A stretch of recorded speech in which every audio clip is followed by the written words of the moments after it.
আল্লাহ নবী বলছেন আমাকে 5টি উমের তানাসুল সাবাতে আজম 7 হাড়ের উপরে সিজদা করতে বলা হয়েছে। 7 হাড়, হাড্ডি।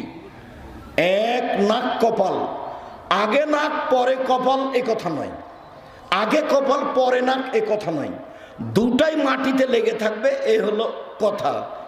1 নাক কপাল, 2 2 হাত, 3 2 হাঁটু, 5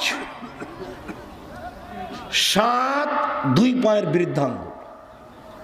সিজদে থাকাকালীন পা উঠিয়ে চুলকাতে পাবেন না।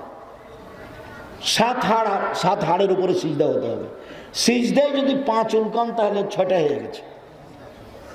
সিজদায় যদি হাত দিয়ে উঠে এই কোনো গায়ে লাগান তাহলে কয়টা হয়ে গেল?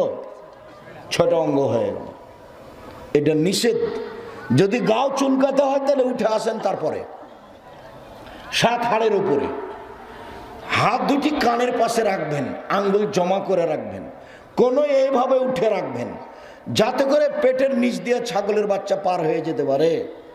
চাঁপাই নবাবগঞ্জে যারা বলেছে ভুল বলেছে।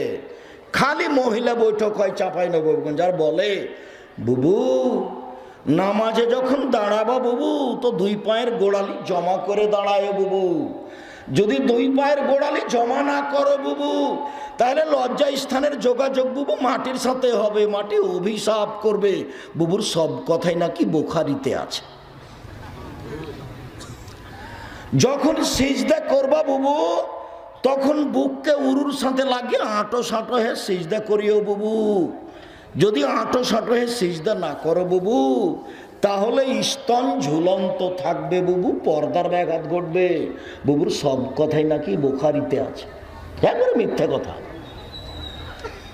একাধিক সহিহ হাদিস পুরুষ নারী একই ব্যাপার, যেন বুকের নিচ দিয়ে ছাগলের বাচ্চা পার হয়ে যেতে পারে। একই হাদিস, সবার জন্য একই।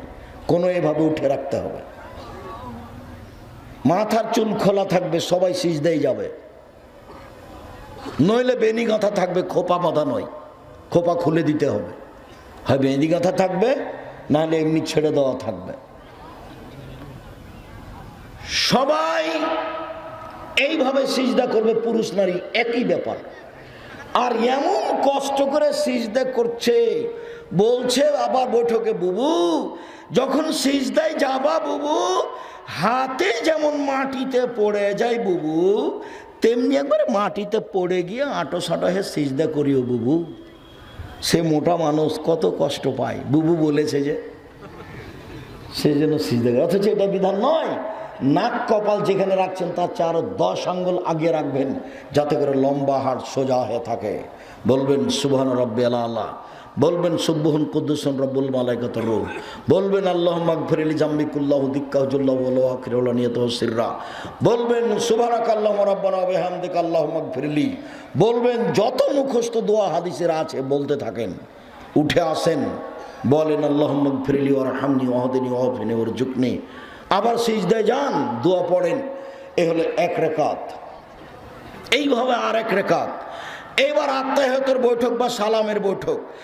আত্তাহিয়াতের বৈঠক হলে বাম পায়ের পাতার উপরে বসবেন, ডান পা খাড়ো করা থাকবে, আঙ্গুল কেবলামুখী থাকবে, বাম হাতের আঙ্গুল হাঁটুর উপরে থাকবে জমা জমা, ডান হাতের আঙ্গুলের কনিষ্ঠ আঙ্গুল এবং ওই 2টা জমা করবেন। দেখেন জমা করেন, এই ছেলে জমা করো দেখি।